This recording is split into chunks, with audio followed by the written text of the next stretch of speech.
Hey everyone, David here. There is a quick update at the end of the episode that we weren't able to do in the original recording. So just wanted to give everyone a heads up to make sure that you do stay tuned in after the end credits. Enjoy the show.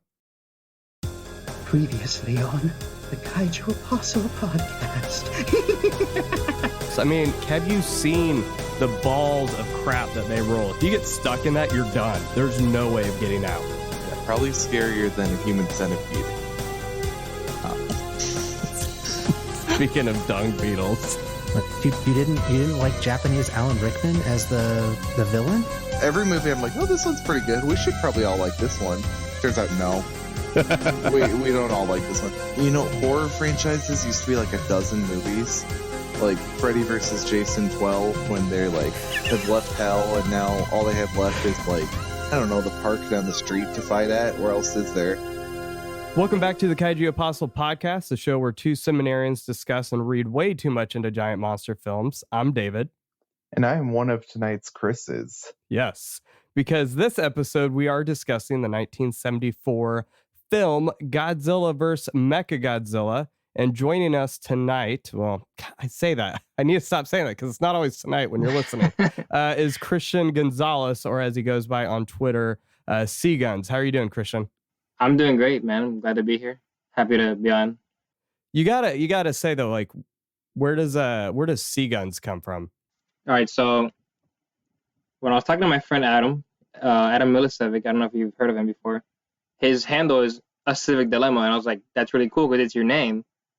You know, all the letters in your name jumbled together, but I can't make any thing like that. Christian Gonzalez. There's nothing that'll come out of that makes any sense. Oh, so I got Christian Gonzalez, Seaguns. So I'm like, there you go. Okay. Reaching, maybe a little bit, maybe reaching. No, I mean, now that you say it, I'm like, it makes perfect sense. That's actually really clever. Okay. I guess. Maybe. No, I think it's cool. It's cool. But no, we are glad you're on the show tonight. Well, whenever you're listening, tonight being now. So obviously jumping onto a Godzilla podcast, you have to have some familiarity with the franchise. So where does it begin? All right, so you could definitely say I have familiarity with it. Most people say dinosaurs got him into it, but honestly, it's been this since I can remember. The earliest movie I can remember watching was Godzilla vs. Megalon, thanks to my grandma. I'd watch it like I went through like 5 VHSs of it because I've seen it so many times, and they either got lost or ruined. And yeah, it's been a lifelong thing for me. Yeah, because you were telling me earlier you're helping your, I guess, future brother-in-law go through the series as well. Is that right? Yes. Yeah. So how's that been for you? That's been pretty great, honestly. Like getting to visit it from not only just rewatching it from chronologically from start to finish, which I've never actually done. I've kind of just seen them scattershot, but getting to experience it with somebody who's brand new to it and they're like so open to it is pretty rewarding. It is, absolutely is. Yeah, it's great, honestly, especially when they like it, you know? Yeah, not all of them are A+, but I think we've kind of agreed there's something to enjoy with all of them. What's been your brother-in-law's favorite one so far? So he's really, and this is funny because, you know, the reputation it has, but he loves All Monsters Attack or Godzilla's Revenge, which is, to me, is one of the best, you know. I think it's great. People complain about the stock footage, but it's great, honestly. Yeah, it's done in such a creative way that, I don't know, I get why people wouldn't like it if they're going to it for the mayhem and the destructions and the miniatures and stuff like that. But if you enjoy the other stuff in the films, then I don't see why people hate on it. But you know, it is what it is. Different strokes. But so if you don't like it, you're wrong. I'm just kidding. I'm glad you didn't quote Ricky Bobby there. Would have had to censor you out. No. No, so obviously you like Godzilla. But the reason I found you online is because of the artwork you do. And at risk of blowing smoke up your rear, like, it's really good artwork. So thanks. How did you get into that? And like, excuse me. So how did you get into that? And what are some of the more recent projects that you've done? Have they been mostly like monster related? Like what's kind of your specialty for those who may not be familiar with you? All right, so to start, my dad, he's really good at drawing. I used to watch him all the time when I was little, and then I practiced myself. In high school, I gravitated more towards strictly drawing Godzilla stuff, for better or worse, and then I discovered Matt Frank, who I'm sure you know, he's pretty prominent in the community. I've heard of him. Hence all the complaints on Twitter. Yeah. Anyway, that's another story. But yeah, I study his work to, also for better or worse. I just looked at all his stuff pretty much, and I obsessed over it at that age when I was a teenager. Practice, and then I used traditional art, and then I started migrating to digital art, and then that's where I'm at now.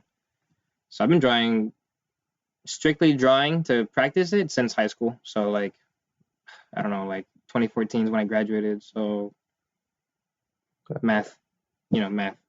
Close to 10 years. Yeah, close enough. Close. Yeah, so practicing for 10 years, I'd say. So who's better, you or your dad? Well, my dad, he doesn't really draw. So... Yeah, he doesn't really draw much anymore. He's been busy, but he would more like replicate things, not necessarily reference them. So he could replicate anything perfectly, and it was amazing to me. But I try to create my own things using reference, but also making something new. So it's hard to say. Yeah, that's the tough thing. Is like I remember in high school, I would get these like Dragon Ball Z drawing books, right? And that was all right, But if I actually try to draw something from memory or from reference, I'm garbage. And even from like trying to replicate things now, as people have seen when I was doing the Post-it doodles, not very good at all. But it's fun. Man, those are great. Who cares? There are times when you're drawing from memory, and you're like, "Wait, have I ever seen this before? Am I even familiar with this?" Yeah. You'll be drawing from memory, and then you look at a picture of it, and you're like, "Oh, so I was wrong." Yeah. Yeah, I love the medieval drawings you'll see of people like trying to draw different animals that obviously are commonplace for us now, but back then you're like, that is not what an oyster looks like. What are you talking about? Yeah, I know. Have you ever seen a cat before? Yeah. They love the snails too. Oh God, the snail one. Yes, that I do remember seeing a variation of that. But you did recently do some stuff with the Godzilla Unmade project, right? Yeah. That was my last big project, I'd say. It was with oh man, I'm blanking on their names. Raphael Coronelli, Steven Sloss, and Daphne. They were the writers, and they were pretty much the spearheads of it. But Steve was the one directing it and all that. So I got in contact with him. He gave me the bride, and he put me in contact with Daphne. And she, I saw the script. I talked to her about it. We collaborated a lot, back and forth. Spent like a month and a half working on the cover. That's awesome. I had to design the robot, 2 monsters, and draw 3 people, which I'm horrible at doing. I hate drawing people. Ironically, it's... We were talking about that. I get it. I feel like drawing monsters is one thing because you can be creative and all that, but humans are... Yeah, you can make them ugly and it'll still look cool. Yeah. So didn't you do some work with the Red Man series as well? Yeah. That was my last official project, I guess you'd say, because Unmade is a fan project. Officially, my first publication and most recent one was Red Man, the Kaiju Hunter. I did about like 15 pages of ink work for Matt to help him meet a deadline. So you can see my work there. It's pretty cool. Closest I've ever come to officially drawing Godzilla is drawing a silhouette of Jiras. I'm sure you know who Jiras. That's awesome. Bootleg Godzilla. I didn't know how much you actually did in that. That's cool. Yeah, just a line work. And then the colors were by Goncalo Lopez, who's a great colorist. Didn't he... I'm going to have to pause this. Hold on 1 second. He said... Oh, no. I guess not. You said Goncalo Lopez. For some reason, that rung a bell. I thought he was the guy that did the work on the new Ultraman series, but I guess not. So... No, you might be thinking... I don't even know. Talking about the comics, right? The new comics? Yeah. I've yet to read those. They're awesome. I'm so jazzed. So great. All right. You have any questions, Chris? Or are you ready to jump right up? Well, Chris number 1. Yeah, the Oh. OG Chris. No, I would really say check it out. I was just scrolling through his Twitter feed for about longer than I'd like to admit on record, and there's some It's all great good. stuff. So Yeah. Thanks, man. I appreciate that. And I'm going to apologize on OG Chris's behalf. You said you're having some issues with your computer, unfortunately. So tonight's just going to be a auditory wonderland. I'm really excited to do the editing for this. It's going to be astounding beyond belief. All right. So as we mentioned, we are discussing the film Godzilla vs. Mechagodzilla, not to be confused with Godzilla vs. Mechagodzilla 2 or Godzilla against Mechagodzilla. This film was released in Japan on March 21st, 1974. And Christian, if you could read the plot summary, that would be swell. All right, let me see if I can do this. I believe in you. Things are rarely as they appear. As Godzilla comes on the scene instilling fear, what happened to our hero of justice, our sign of hope? Instead, we have Godzilla fighting Anguirus, who is normally his bro. In the meantime, a princess predicts the end of the world. When more monsters appear and the vision frightens the poor girl. But thankfully, as the plot moves on, we realize this Godzilla is something deeply wrong. It's really Mechagodzilla, with his Godzilla cosplay, and the true trade blows neither able to slay. Then our heroes discover there are aliens afoot, monkey men from outer space, and they're up to no good. They're trying to stop King Caesar from appearing, but despite their attempts, our heroes start cheering when the lion Doggo shows up and gives Godzilla a hand, and sends the aliens packing with unfulfilled demands. With Godzilla the victor, the day saved once again, we must ask, what truth can we find in this movie, or will we be stumped once again? And you nailed it. I hope so. No, thank you for that. No, it's what's funny, the cosplay thing, that's intentional, because I remember when I showed this film to my son the first time, he was so confused because there's two Godzillas, and I had explained that, it's a Godzilla disguise, and he's like, well, I don't get it. I was like, okay, so imagine Mechagodzilla's wearing a costume. Like, I showed him one of his costumes. He's like, oh, okay. So it's always just kind of been cosplay in my head because of that. yeah. Okay. So, I mean, it's just however you got to explain it, I guess. Staff-wise for this film, so this will be the last film that Jun Fukuda directs, which, sadly, depending on who you are, that's a good or bad thing. The script was written by Jun Fukuda, Masami Fukushima, Shinichi Sekizawa, this would also be his last script, and Hiroyasu Yamamura. Tomoyuki Tanaka produced.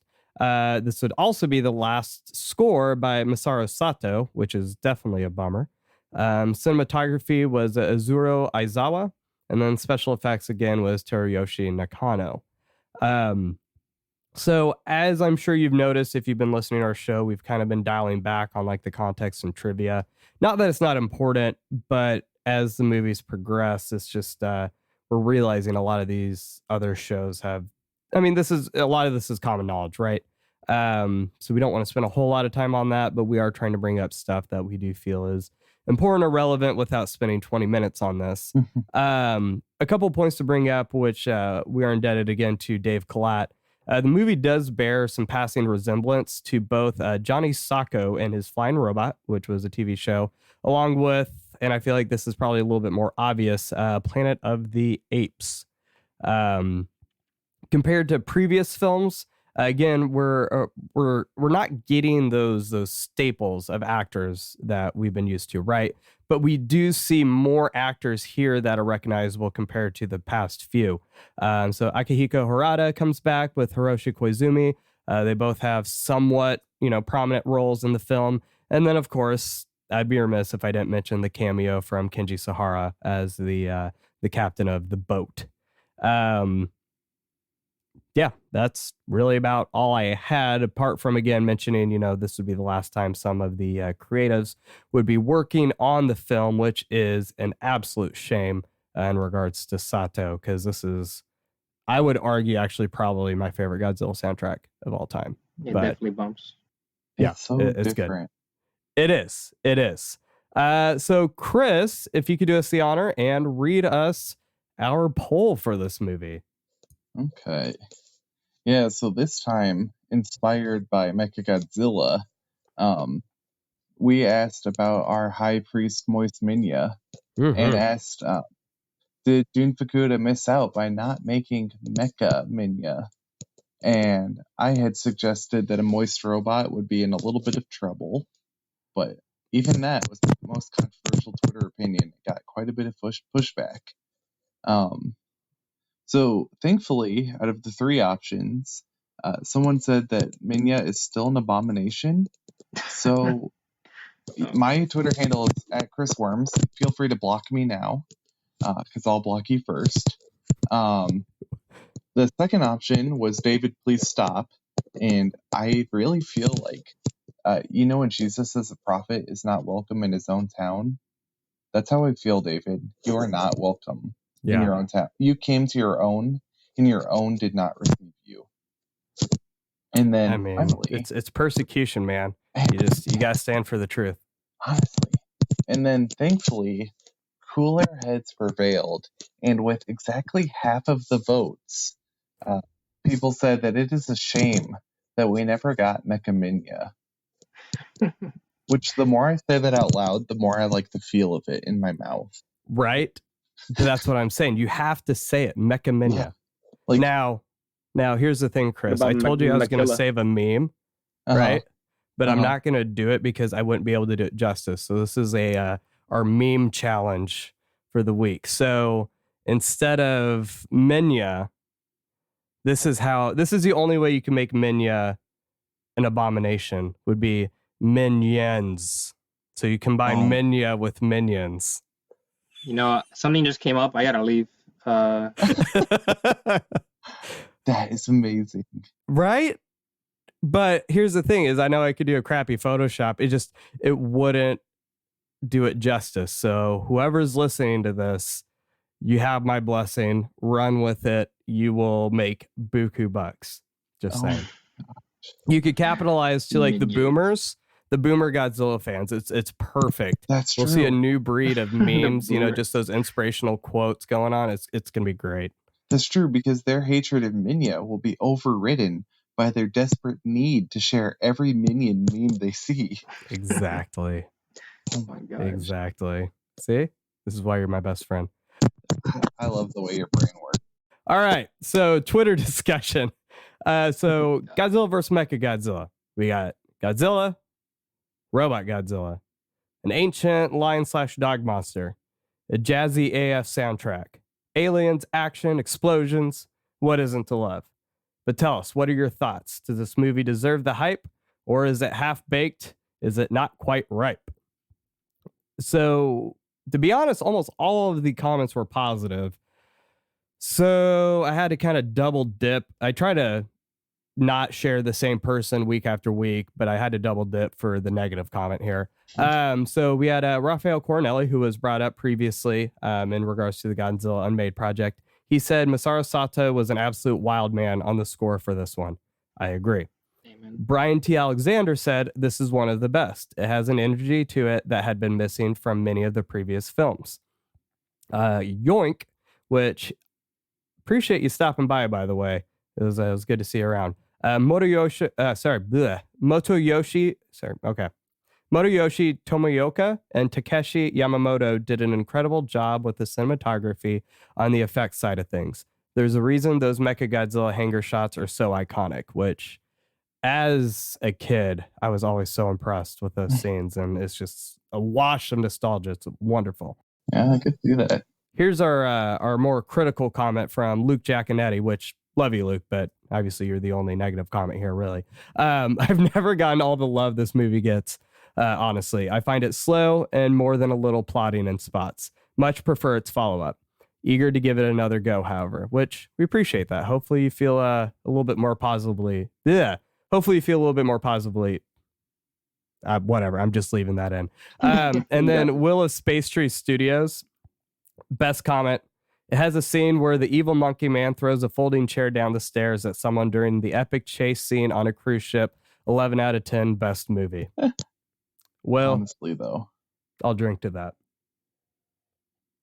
I'm drinking water, by the way. I already drank all my wine. So, talking points.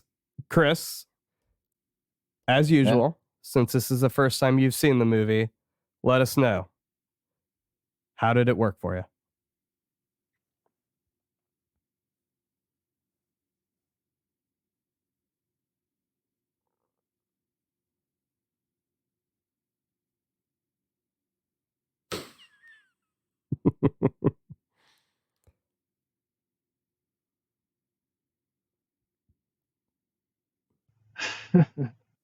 And it's bright blood. Green blood, red blood, it's all kinds of blood. It's great.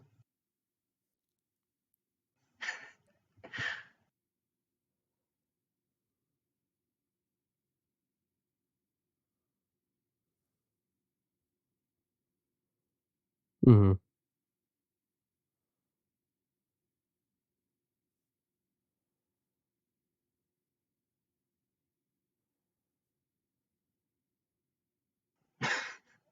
The dog man.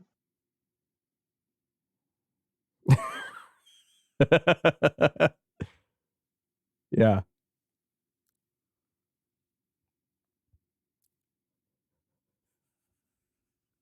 That would be a great idea. Godzilla vs. QAnon.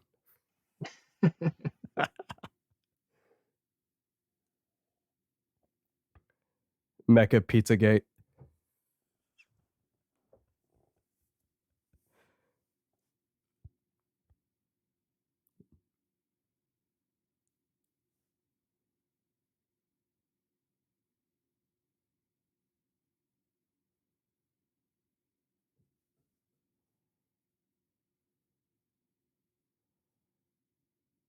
Mm-hmm.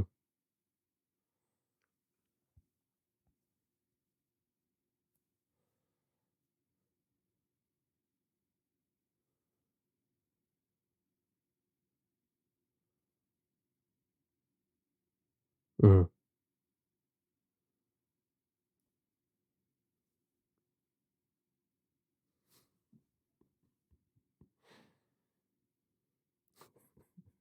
I didn't shush you. I just mum's the word.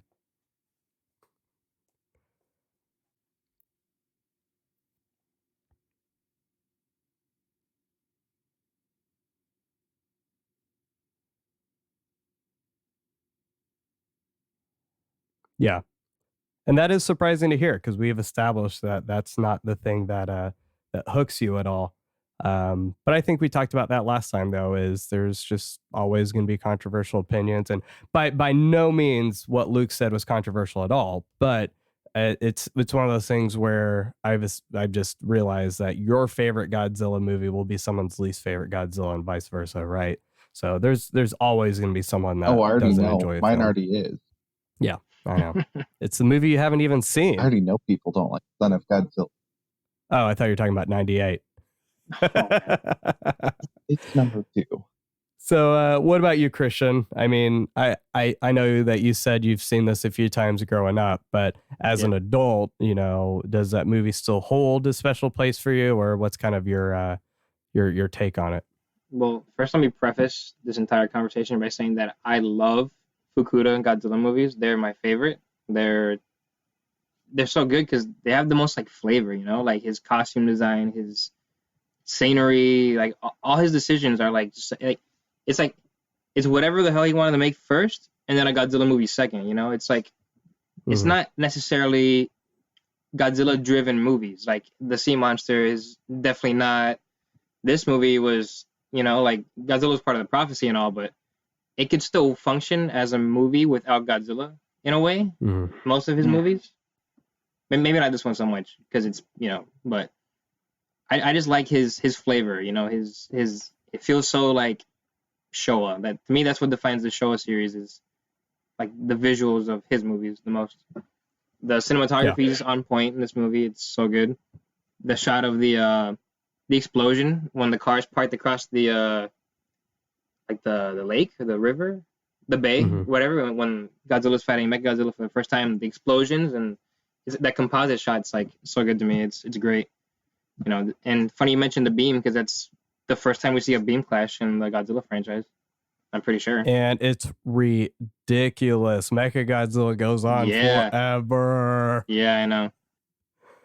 Like, I was thinking about that. Like, so Monsters vs. Men, they talked about Gamma versus Gauss and how, I guess, every time there's one of those yellow beams that Gauss would shoot out, it was a decent amount of money because however the effects there work. And I'm like, how much did it cost for them to do this? Because they weren't repeating the same scenes, you know? Yeah, Like, it was unique stuff. Yeah, in And the I'm like, Showa series, they were so animated, actually. The effects, they were all, like, hand animated.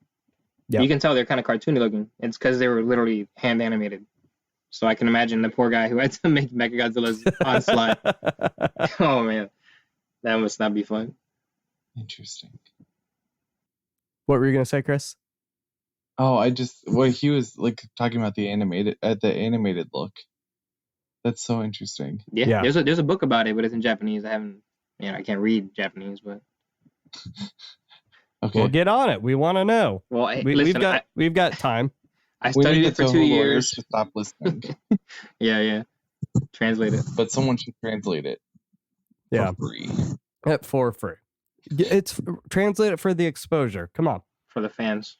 That's For the what- exposure. I'll give you some exposure, bro. Yeah, Christian, you're an artist. That's very Yeah. valuable. Yeah, Yeah, that- I'm speaking I your would- language, man. I would pick someone offering me exposure over money any day of the week. It's the best. Are you listening, commissioners? Yeah, I yeah. eat exposure for breakfast. I pay my landlord exposure. It's Yeah, yeah. great. That's what I tell Oh. them. I don't think the landlord wants your exposure. That was good. Yeah, I mean, I'm going to echo pretty much what you guys said. So I love it. I grew up, I was telling Christian before we started recording, I mean, I guarantee I watched this movie at least 50 times as a kid. I mean, which may not seem like a lot, but as a kid, it absolutely is, right? So, I mean, I grew up watching it. It was, when I first started watching it again as an adult, like, music's really important to me, but it wasn't one of those things where I'll watch some of these films and be like, oh yeah, like now I kind of remember, like I knew right off the bat every single scene what the musical cue was. Like there was nothing about it that took me by surprise.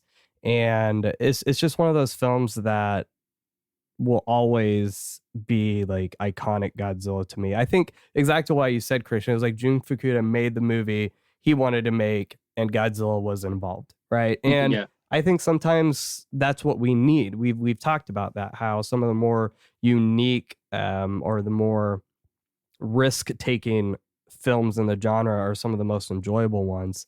Like I'm thinking of like Matanga, right? Technically not a kaiju film, but still to this day one of the more enjoyable ones I've seen because it's so unique, it's so different. And plus, just I mean, the action scenes are great. The whole just idea of having I mean, we've had the aliens before, but the way that they invade and they incorporate themselves into the plot, it's just super engaging. You don't really know, I guess if you've never seen it, you won't know, right? How it's going to go. There's enough unique plot points in this film to make it where you don't feel like you've already seen the same script over and over and over again, even though, yes, King Kong Escapes did do the mechanical doppelganger the first time, and yes, we have seen aliens, but it's fresh enough and there's enough life in the movie to keep it from feeling redundant, in my opinion. Yeah, it's not another like invasion. Yeah, No. the alien stuff's very underplayed in this movie, and I like that. I think it's better for it. They don't make it a big deal, like, oh, there's aliens, they're invading. No, it's like they've been incorporated for the guy said 6 months Interpol was chasing him. So that's pretty interesting. Yeah, and that whole element is so cool too. Like I don't remember who I was listening to. Maybe it was Monsters vs. Men. I can't remember, but just the thought of like they should have done a spin-off of like having that guy as the Interpol agent. Like it would have been such like turning that into like an Ultraman show would have been so cool, right? I mean, technically Toho did make Zone Fighter and all that, but I don't know. It's unique enough. It's unique enough that I think it would have been enjoyable. But in regards to the uniqueness, something here that we've seen before, but it's done in a different way, is the idea of prophecy, right? So we touched on this with Ghidorah, the three-headed monster, where Princess Salno in that movie, her predictions were more directed in regards to, I mean, it's, let's put it this way. So she went out to the masses, right, and started preaching and trying to get people to, you know, to run away because Ghidorah was coming, which is interesting because we see Ghidorah here, but there's no Ghidorah to be found in her vision. But this time around, the prophecy is a little bit more self-contained. It's actually in regards to uh, a myth or a story that's been surrounded around her family. So I just wanted to take a minute and just kind of spend a little bit of time talking about, you know, the difference between this idea of future telling prophecy, right, and what the Bible actually says about prophecy, because I don't think we did get into that much with the Ghidorah movie. So, Chris, being our Old Testament resident theologian, I mean, what would you say in layman's terms would be the difference between the two? Yeah, I think the difference is like future telling, even in terms of like this movie was still symbolically future telling, Mm-hmm. um, like the sons or whatever. But I think a lot of what when the Old Testament talks about prophecy, it's not necessarily future telling as much as it's actually revealing what's going on in the world. Mm-hmm. Um, so it's like, or usually that it's not usually about averting. The prophecy itself isn't the disaster. The prophecy itself is telling you like what to look out for. To like maybe prevent a different disaster. So, like I'll use an example. So like the really famous one, the Emmanuel prophecy of Isaiah 7. Um, the their actual problem is Israel's apostasy and unfaithfulness, but the prophecy talks about like, this coming child who's going to be the sign of God's faithfulness instead. So like it's not necessarily telling the future, so the prophet can go, "Hey, I can tell the future. What can you do?" The point of prophecy is more saying this is how God's going to show Himself faithful now, and then in light of that, you can trust that when I say that Israel's doomed, this sign proves that. So you need to repent. You need to change. So the prophecy helps you change. So it's not about just telling the truth. It's not about telling the future just for the sake of being psychic, but about getting people to change their way and Mm-hmm. about getting people to like repent. Yeah. Yeah, because I mean, you know, Christian, I would actually like to hear about this because I know you said you grew up and going to like a Christian school and stuff. Yep. So I know growing up Mormon, you know, there definitely was this idea of prophecy, right? And it's a little bit different than how typical evangelicals or even Catholics or just general Protestants would view it. But the thing I'm curious about, and we can come back to this in a minute, is how did we take a shift from what you're saying here, right? So with Moses, right, he was a prophet not because he predicted the future, but he would be God's mouthpiece and he would really call them from the place that they were at and Mhm. he would call them to what would potentially be their new future, right? So he wasn't talking about how things are, he was talking about how the way things could be. And again, it's not like a, you know, if you do this in 4 weeks, this will happen, but it's like, hey, you guys are living in captivity. I'm here to set you free, right? We're wandering around in the wilderness. I'm here to set you free. Like it's a way to call into existence God's desired way of living and how you can get to that point. And obviously there's different capacities even within that as well. But it is interesting that, you know, the role of the prophet went from being, you know, God's mouthpiece and speaking, you know, about how things should be to now the view of prophecy, whether it's in these films or just the general population itself is this idea. I mean, think about Harold Camping, right? Trying to predict, you know, when the world would end. Right. You know, it's this idea of it's really like soothsaying, right? Which yes, there's a few instances of that in the Bible, but very rarely is that the general consensus, let alone the role of a prophet itself. So yeah, I mean, Christian, you know, you growing up in, you know, a Christian school, kind of what was your experience? I mean, did you deal with that much growing up? Is that something you've been around? Kind of would like to hear, you know, your thoughts on that. Well, it's been a minute since I've delved into this stuff, so I'm out of touch Yeah.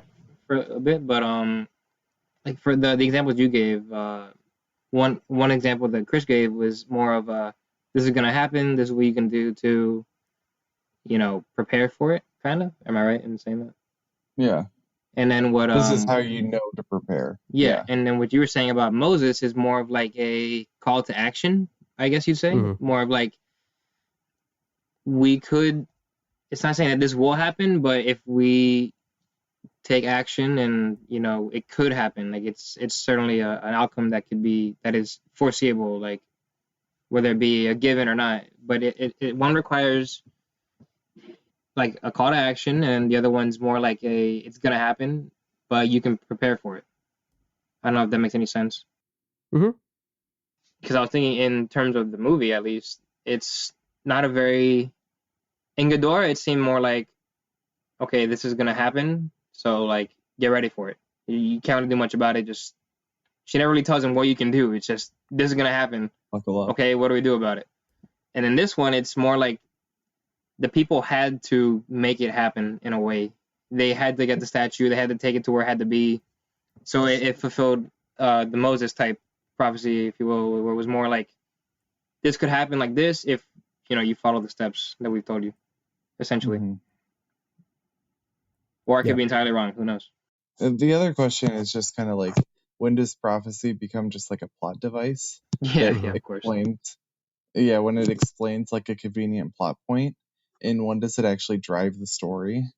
Which I think is like the Star Wars thing, where Anakin has to be the chosen one because, well, he's special. You were the right? chosen one. Yeah, but I think the difference is like, biblical prophecy is like, it's not about pushing the plot, it's about like avoiding the plot almost. Like, you're going this way and I would rather you didn't. Whereas a lot of movie prophecy is like, there's nothing you can do about this. I'm just giving you a heads up. It's like, I guess I'd rather be surprised if I can't do anything about it. So Yeah, I'd say this, the whole prophecy thing might seem kind of what's the word, contrived in this movie, but if you read into what it is, and you like catch all the context, it's kind of, I mean, it pretty much tells you the movie. Like the one when it says I wrote down when a black mountain rises above the clouds. Okay, what's up with the black mountain? Like that's just some random like BS. But actually, he says it looks like a black Mount Fuji. And then I had written down that it could allude to the idea of like the shadow self, a black Mount Fuji, a.e. like the shadow version of Mount Fuji, in extension, the shadow version of Godzilla, which we'd see in the movie. And then Mechagodzilla comes out of a black mountain, which is also, I think, is Mount Fuji he comes out of. So in a way, it's not just random. Like it's kind of symbolic.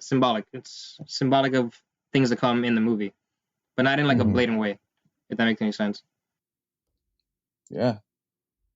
No, I agree with that. And I don't think it's just a cheap plot device because, in my opinion, we're seeing a family that's dedicated themselves to this Yeah. truth, right? It's their truth. And even it's this longing of hope, which of course, or excuse me, it's this longing that they're putting their hope in, right? Which isn't much different than Israel, right? They were longing for a Messiah, and they knew what the story said, but obviously, to be the people that could actually see that come to fruition, like it has to be an amazing thing, right? So I Yeah. don't think it's just a plot device because there's enough substance in there to actually make it where if you took that out, it would radically affect the movie, right? It's not something where if you just took the princess out, all of a sudden now you're like, well, what do you got?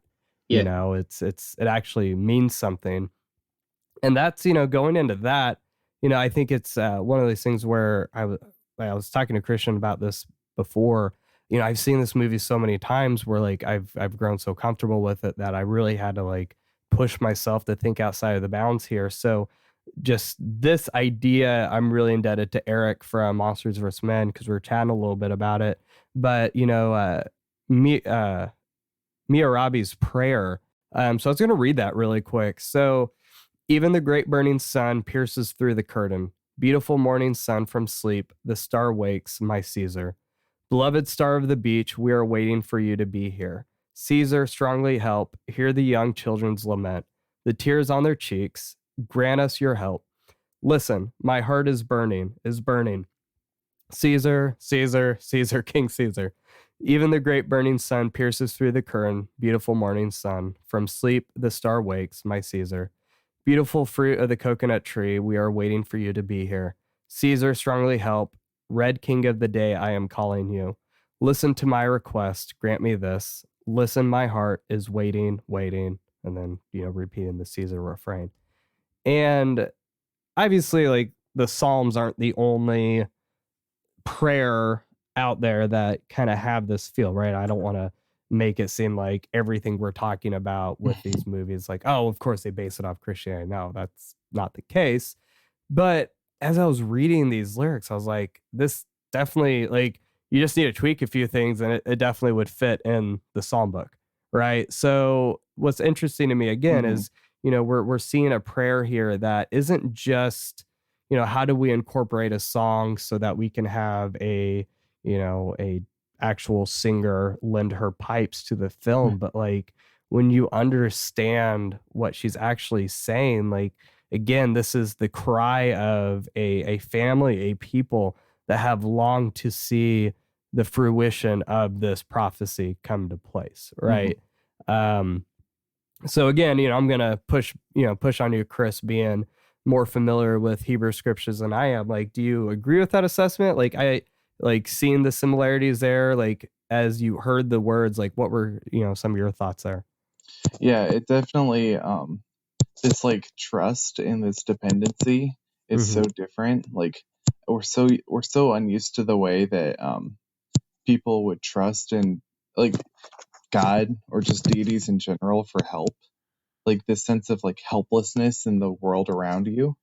So I think it kind of like this song kind of plays into this weird theme of almost helplessness, of like building Mechagodzilla as an attempt for defense and then like rebuilding later, right? We'll talk about that in a sec. Trusting in King Caesar for help, and then I don't know. It's such an interesting, like, this isn't really your question, but I'm gonna bring this in anyway. Like we've seen like Godzilla and other kaiju become like more heroic as time has gone on these past couple movies, and now we're waiting for another one to be heroic. It really gave me strong Mothra vibes. I was gonna bring that up. Yeah, I could see that. So it's kind of, but there's like a subversion that King Caesar isn't exactly our good guy. So it's weird because like when you hear that song, like when you were reading it out loud, you're hearing it and you're like, oh man, I hope this person gets help. And then in the context of the movie, you're like, no, I don't want them to get help. Wait, I want Godzilla to win. Yeah. What's funny, you bring that up. The song is very well. The version I wrote myself was based on the Criterion subtitles, and it's a little more like, I guess you'd say King Jamesy, or it's a little a little watered down compared to the original, I guess that you'd say. But part of mine says on the beach I wait beneath fading stars, and then there's another one, come striding to me boldly over blue coral. You got beneath the palm trees I wait, come to me boldly through the red dago flowers. It's different in your interpretation, but all these things evoke imagery of Okinawa, of like the island, like their home. So it's very like intrinsically tied to their background. It's very Okinawa specific. Like they mentioned the red dago flowers, that's very Okinawan, and they symbolize summer, like the start of summer in Okinawa. So it's very specific. Whereas Mothras could be more generalized, this one's very, very specific to Okinawa and to their family. Interesting. See, I was sitting there at work and being like, man, I wish I had the Criterion version I could reference. And then I remembered I have HBO Max and I could have pulled that up, but I relied on Wikizilla. Yeah. So yeah, it is interesting too, how you can get to the different translations there.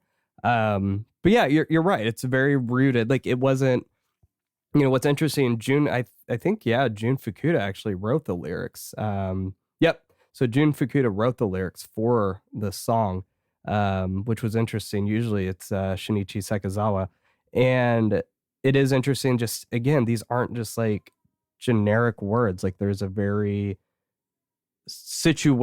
it's situated in the place that they live and they love, and it's again that everything you're saying there just reminds me of what we see in the Psalms, right? I mean, David isn't just saying these abstract things, like it's a very real, like rooted in his experiences and his world. Yeah. So this prayer that she's uttering, like, it's definitely not something that is just, you know, those prayers that I give when I need, like, God, you know, like, help me get through today. You know, it's just like so generic white bread prayer, but it's an actual, like, it's birthed from not only from hope, but there's also some pain here as well, right?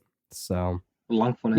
yeah, it's something that we haven't really seen any, like, yes, we've had the Mothra prayers and all that, but this just feels so different to me than what we've had with that.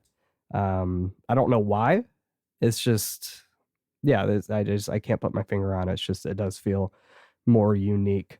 I think it's because so of far. I think it's because the Mothra song. I'm just looking at the lyrics now. It's more Mothra oriented, whereas the Caesar song is more like their bonds, like the bond between them and Caesar. Whereas Mothra is like, you know, you'll come, you're a guardian angel, all that. But this one's much more personal. It's more rooted in their ancestry, I guess you'd say, the Azumi royal family. Yeah, it's more personal to them. Like,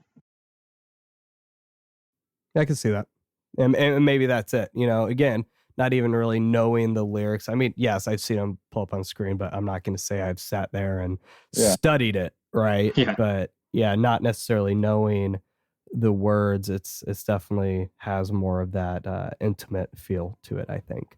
Okay, can I just real quick plug that the fact that you two had different, like, readings of this same, like, goes back to our discussion on translation and Absolutely. interpretation anyway, but also, like, this whole idea that, like, this is why we have so many voices, this is why we have so many versions in play, that we can do this and say, like, because this version on, I use Gochipedia. What's this?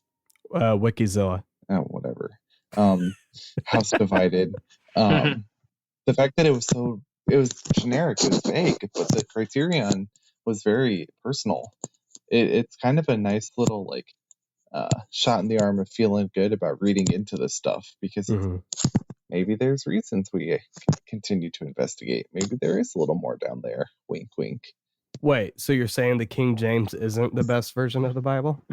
It was good enough for Jesus, therefore it's good enough for me. Amen. All right, let's stand. Okay, so the last talking point here, and this is getting more into the ethics, which is kind of my bread and butter, or maybe margarine, depending on what you choose. So one of the things that really stood out to me this time around watching it is really watching how Akihiko Harada, his character, has to decide to save his family in order to, like, he has to repair Mechagodzilla in order to save his family from the aliens from the black hole Planet 3. You know, and what got me thinking about that was I've been listening to a debate that is hosted on the Unbelievable podcast between David French and Eric Metaxas. And Eric Metaxas is a Christian author, radio host. He's written a few biographies that I would not recommend. One of them being on Dietrich Bonhoeffer, who is a very influential theologian, pastor, writer, pretty much martyr in my life. David French being a conservative thinker. He was a lawyer, stuff like that. So anyway, they're debating, and Eric Metaxas brings up the fact that it's not a proven fact, but brings up the idea or the belief that Dietrich Bonhoeffer, who was a avowed pacifist, or at least a practitioner of nonviolence, got to the point of being so dismayed and distraught and just not knowing what to do with the fact that there's a Nazi Germany, that he along with others, planned to kill Hitler, which is where we see the idea of Project Valkyrie, which Tom Cruise did star in the movie, but I don't think they mentioned Bonhoeffer at all in that, because it still isn't proven that Bonhoeffer actually was involved. But the thing is, he was arrested on suspicion of being a part of this and was martyred as a result. Right. So his argument was that even someone like Bonhoeffer would make that decision of, well, Hitler's bad enough, I need to do something to save Germany and save the world. Right. So obviously we're not really to that extreme here, I would not say. I don't think Godwin's law comes into play with Godzilla versus Mechagodzilla, but I think the question really, thinking about it though, like, what would you do? I think we're all in different situations here, right? So I'm married and I have kids. Christian, you're getting ready to be married. And then Chris, you're married to the church, right? So I'm just being honest. But we're all in different positions, right? So I can't assume, one or the other, how you guys would do that. But I know in my situation, right? Like, if someone kidnapped my family and they're like, the only way to save them would be to repair this giant monster robot cyborg that potentially will end the world and kill countless others. I mean, I would like to think that I would be, okay, I'm going to trust the Lord enough here that, I don't want to cause the death of others, because I mean, look at exactly what happened. He fixes it thinking his daughter and the other guy, they're going to be saved, and he gets thrown in and they're about to get killed. Right. So, I mean, it's a typical generic villain plot. You can't trust the villains, so I would like to think that, Lord, you're going to protect me, or, even if you don't, like, I would rather be faithful to you than potentially cause the destruction of countless others. But I don't know what I would do. I don't, right? If I saw my family getting dragged off, like, I would probably, in all honesty, I would suspect I would cave in. So I think it's easy to judge from the outside looking in that situation. But, thankfully, Mechagodzilla didn't really kill anybody else. But what if he did? Like, do you think the movie would have handled that? Like, what are your guys' thoughts about that scene in general? Well, if I may, You may. Thanks. I actually, thinking, I read through the outline. I saw the question. I was like, that's a good question, because obviously in the situation he kind of just does it to save his family. But if you read into it a little bit, him deciding to fix Mechagodzilla, which, okay, first off, like, why do they need him to do it? He's a human being. Anyways, the decision for him to fix it kind of speaks to, if you subscribe to the notion that Godzilla has become this savior figure in the Showa series at this point, it kind of speaks to his faith in Godzilla to ultimately be able to defeat Mechagodzilla. And it's funny because you said, you'd probably be thinking, Lord, help me through the situation. He's probably thinking the same thing in regards to their savior in their world, which is Godzilla, ironically speaking. And, and ultimately he does decide to go back and try to sabotage their plan. But the fact that he was willing to do so, knowing that Godzilla would probably save them, to me speaks to him as more faithful than you might, presume. What about you, Chris? I really like that point. So I just want to say that I think that's the difference between, keeping what you said, looking on the outside, looking in. It's hard to, like, assign too much blame. And I think that's kind of what you were saying. That's just where I'd say, like, the Christian hope is resurrection. That, like, if something is to happen, we have that on the other end to look forward to. Like, our faithful death is met with a faithful resurrection. But from the outside, like, I mean, I think Christian, you put it well. If you have Godzilla, you're like, shoot, this is what I have to do, and just hope the higher power fixes it. Exactly, the higher power.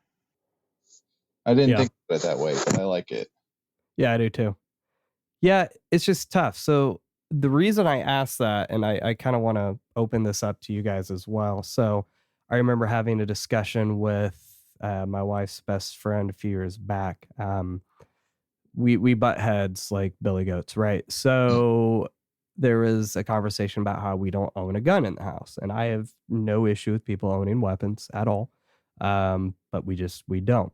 I got 2 And guns right here. you didn't see, but he actually pulled out 2 revolvers. It was pretty cool, like old Western revolvers. And he spun him.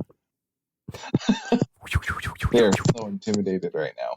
Yeah, I may have just wet myself. Anyway, so we had brought up the fact that we don't own a gun, right? And she's like, well, what would happen if someone broke into your house and threatened to rape your wife? And I'm like, well, first of all, why does everyone jump to like such a nasty conclusion? Like, I would, from what I've read, majority of people will go in, try to steal something and leave. Most people aren't actually trying to kidnap, rape, murder kind of things. But again, let's imagine they tried to do that, right?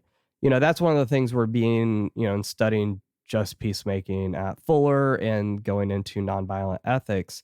You know, what's really encouraging is looking at how effective nonviolent, I'm trying to think, de-escalation would be. You know, reading testimonies of people who would have someone break into their house and, you know, like they wake up and there's a guy like holding a gun over them, right? And they de-escalate the situation to the point of inviting this person over, letting them sleep on their couch and fixing them breakfast the next morning and being like, just go in peace, right? Like just affirming that person's humanity and letting them leave because they realize that, you know, this person is just as scared as they are. You know, there's 105 different ways these situations play out. It's just interesting to me that, you know, everyone just assumes, again, if someone breaks in, you got to shoot them, right? You know, because that's the only way to deal with that. So I asked that because, again, looking at this situation, you know, his decision was, well, I'm going to fix Mechagodzilla, right? Because I want to save my family. So if the aliens are aliens, is there any chance to have a peaceful resolution here? Was there any chance for him to appeal to their, I would say, humanity, but they were ape people? But you know what I mean? Like, it's, again, I know it's a movie. I know it's a Godzilla movie, but that's our point, is we're thinking too deeply about this. Like, you know, was that the only route for him to go? I don't know. Does that make sense though? Like, I'm thinking about that because, you know, I think this has real world implications in our own lives where there's always going to be a time where, you know, there's going to be a very logical decision to make. And we have to make that decision of what does, you know, maybe it's the right thing to do, we think, but what does wisdom say? Like, and is doing the right thing always the right thing? I don't know if that's 2 separate questions. Yeah, I was gonna say, what was like the main question? Like, you're asking if he think he could have resolved it peacefully with them? Is that what you're saying? Yeah. Just because, and thinking of implications in our own lives, like how that actually plays out. Because I mean, it's, you know, as a car salesman, right? I mean, there's times where people will come in and I know there's something that we still need to fix on a car. And theoretically, I could hide that thing and save us $1,000 and we would make that money. I would make that money. But is that the right thing to do? No, of course not. Could I not do that and they would be fine and they probably wouldn't find out for a couple of years? Yeah, absolutely. But that's not the right thing to do. Right. So we're always going to be faced with that thing of like, we could do something that benefits us and it might be the easy way or whatever. So I just, again, just kind of thinking like, what were other routes that he may have taken here? And I don't even know where we're at in the conversation. I'm so tired. Well, it's like with what were those aliens? The ones that were trying to wipe out humanity. Which ones? Because they're all doing it. They all want to. I know the ones that did it because like their planet was wiped out and now humans are doing the same thing. The nebulizer. First Gigan. The roaches. Yeah, the roaches. It was kind of a similar question then. Where was peace in that? Mm-hmm. I really don't want to be that guy, but I am. It's such a hard question when there's like kaiju involved. Yeah. Well, I mean, but you could look at it as kaiju are just metaphors. Well, what I would say is, going back to the whole higher power thing, Godzilla would have just probably wiped them out anyways, honestly. Like, whether or not he decided to or not, like, you know, could we resolve things with them? I think in the movie, as, you know, the savior of the planet, Godzilla would have ultimately just like wrecked them because that's his, you know, his objective is to protect at all costs. Kind of like, you know, Gamera, Guardian of the Universe, all that stuff. But I mean, in Astro Monster, don't they end up having like ambassadors to Planet X after the movie? Hmm. So I guess Not something similar. after, Oh yeah, like they but sent Glenn. in the middle. Yeah, they Hmm. sent Glenn after to go, be the ambassador. So Hmm. I guess, I mean, maybe after Godzilla destroyed Mechagodzilla, they could have tried setting up negotiations, but I don't know. Weren't they like? Wasn't their planet about to be sucked into a black hole or something? Isn't that why they were doing that? I guess I don't know. Actually, don't remember. I mean, it says third planet from the black hole, and I'm pretty sure it will be sucked into the black hole at some point. So I don't know if you could reason with them, We're because all to them, getting they're sucked into the black hole at some point. yeah, that's true. I don't know if you could reason with the people who are like trying to save their entire planet. Like Yeah. in real. I don't know if we're like we are. I don't know. I'm confused. Are we like talking about the movie or? I'm trying to like because I have very different. I have very different answers based on if I'm talking about silver jumpsuit gorilla man or a guy robbing me in my home. Like I have very different answers. But I mean, I think that's kind of what we try to do, though, is just ultimately like, I think, maybe I am stretching on this one more than normal. I know I've had a super long day today and just having a sick baby and everything's not helping. But I think of just that scene there in general. It's just so easy to overlook. Like I said, just that decision he has to make. It's not easy, right? And I think of there's countless times in our own lives we have to make those ethical decisions of, if I do this, like, people are going to be affected by it, right? And we don't always think that through. So when I saw that the other night, I was just like, man, like, what are things that I'm doing in my own life that, like, I think maybe I'm doing the right thing by protecting people, but like, or, I'm doing the right thing by taking care of my family, right? But ultimately, is it really the right thing? I think that's really what I'm getting at, is what we perceive to be the right thing is not always the right thing. So in that situation, he tried to, so what would have ended up happening if Godzilla didn't save him, right? What if King Caesar wasn't awakened? Like, then Mechagodzilla would have gone in and the whole world would have been invaded just because this guy allowed his fear of his child to get the best of him. Like, that would have been a very dour movie. Yeah, that would have been a downer for a Fukuda movie for sure. Yeah. So obviously they're in charge of the script. That's not what happened. It's just one of those things, like I said, it's just, I never really thought about it till this last viewing. And I'm like, again, I would like to think I know what I would have done, but as a parent and a husband, I mean, it's very easy to, when my son's upset, okay, fine, you can get that toy, or yes, we'll watch another episode of Ultraman. That's actually the more usual one, is yes, we'll watch another episode kind of thing, because he gets sad. So I'm like, I know how easy it is for me to cave in there in that situation. God, like, I doubt I would do the ideal ethical thing. Right. Yeah. So Chris, what are you going to lay on us here?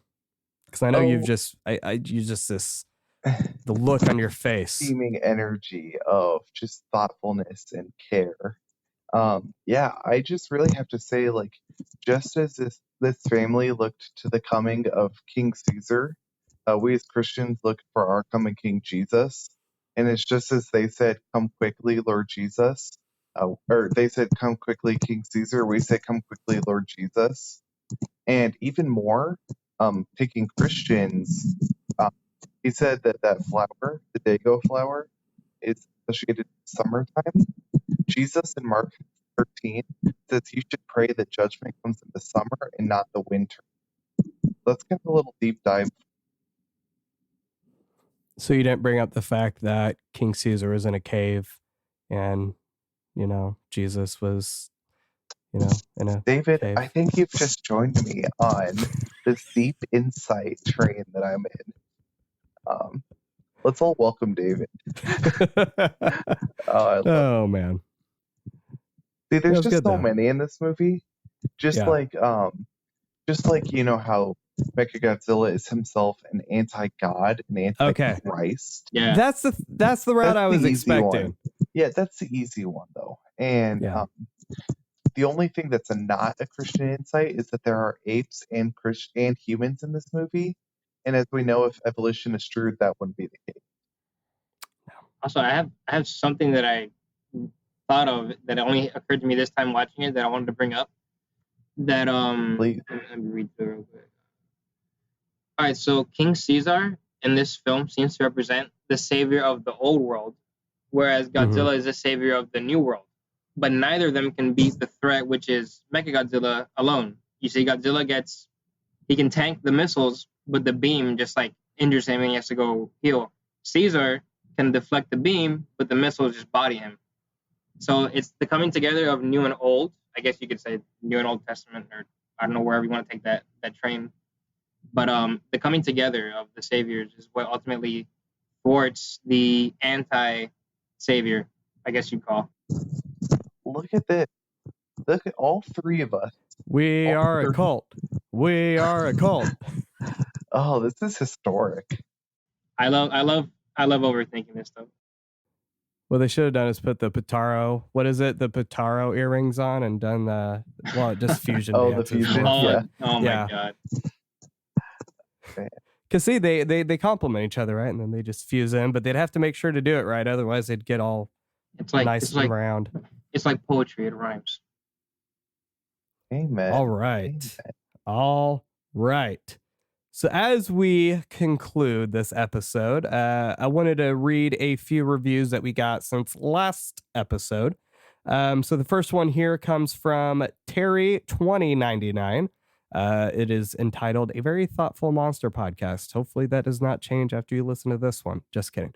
David and Chris view these films through a very unique lens. They also dig deep into the movies, which leads to some really cool and thoughtful discussions. It's also pretty hilarious at times.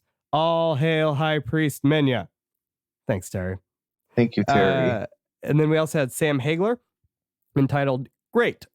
I listened to a few Godzilla podcasts, and these guys have an awesome perspective. Very unique and a fun way to start my Mondays. Thanks, Sam and Terry. That was very kind of you.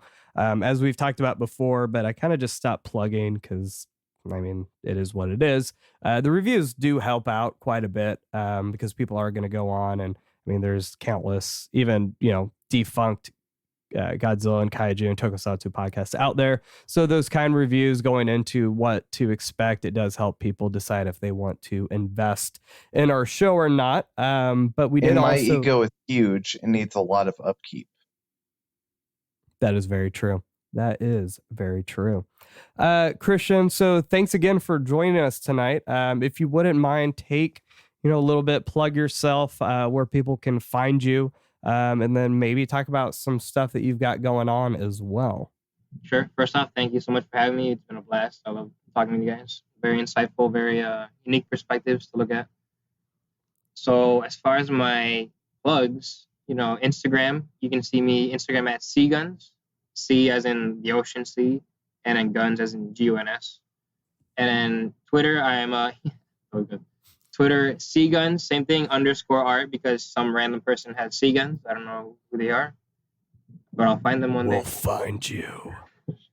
And to see my Instagram is all of my art. Twitter is art with some ramblings and random stuff. And my art station is Seaguns as well, and that's just straight up art. Like, this is my portfolio. You can see it. Right now, I'm in the middle of drowning myself in daily drawings, in which I'm 4 days behind, but that's what happens when you work 6 days a week, I guess. But it's called the Godzilla-thon. It's my own little Inktober type deal. Other than that, I've got some commission work. Nothing really big at the moment. But you are open for commissions? Ostensibly, yes. I have a backlog to get through, but yeah. Cool. Would you prefer exposure or money? Depends on the flavor of the exposure, if I can eat it, or, How about we do a poll, and whatever wins, you have to do. Yeah, let's do that. Or I'll draw you. If anybody asks me, draw me, I will draw you. If you say you should draw so-and-so, I will draw so-and-so just because you said so. I'm just here for the masses, I'm just here. For the memes. For the memes, yeah. Oh, I was I going look to say for forward the to your quote Mechamania. retweets. For the retweet, yeah. Yeah, I know that's kind of a divisive opinion in the art community about quote retweets. It's can't really find a common answer there. What do you mean quote retweets? Like just like what do you mean?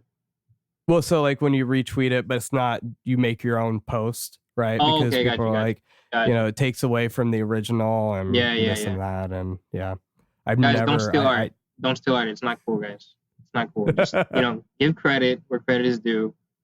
Every artist will thank you for it. Don't put our art on T-shirts. It's not cool. If you're It's those not random, even that hard to give credit. I know. Like I always see a cool drawing on Instagram. I'm like, oh, who did that? Oh, they didn't say who did it. So Artist unknown. yeah, credit to the artist is my favorite one. I like that one. Yeah. Okay. Thanks. Yeah. It is. All right. Well, thank you again, everyone, for tuning into the Kaiju Apostle podcast. If you like what you heard, have a comment you'd like to share, make sure to let us know over at our Twitter page. Our handle is Kaiju Apostle Pod, or you can send us an email at contact@thekaijuapostle.com. Chris is also on Twitter. You can follow him at Chris Worms, WERMS. Right now, I think you are still on a Sentai break, or did you pick back up? No, I have not been able to watch much. So it's Ultraman Z, and pretty much YouTube clips. I'm suffering through the second half of Beast Morphers, but yeah, I'm still on a break. He's suffering. Oh my gosh. I'm not even gonna get started. But until next time, may Mothra watch over you, Godzilla empower you, and High Priest Moist Minya bring you joy.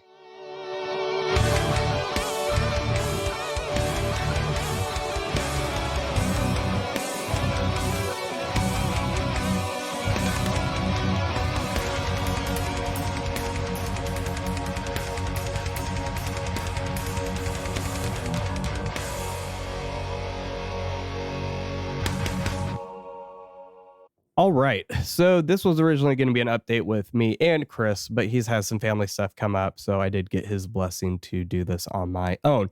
I will try to make this as quick as possible. We are officially going on an indefinite hiatus.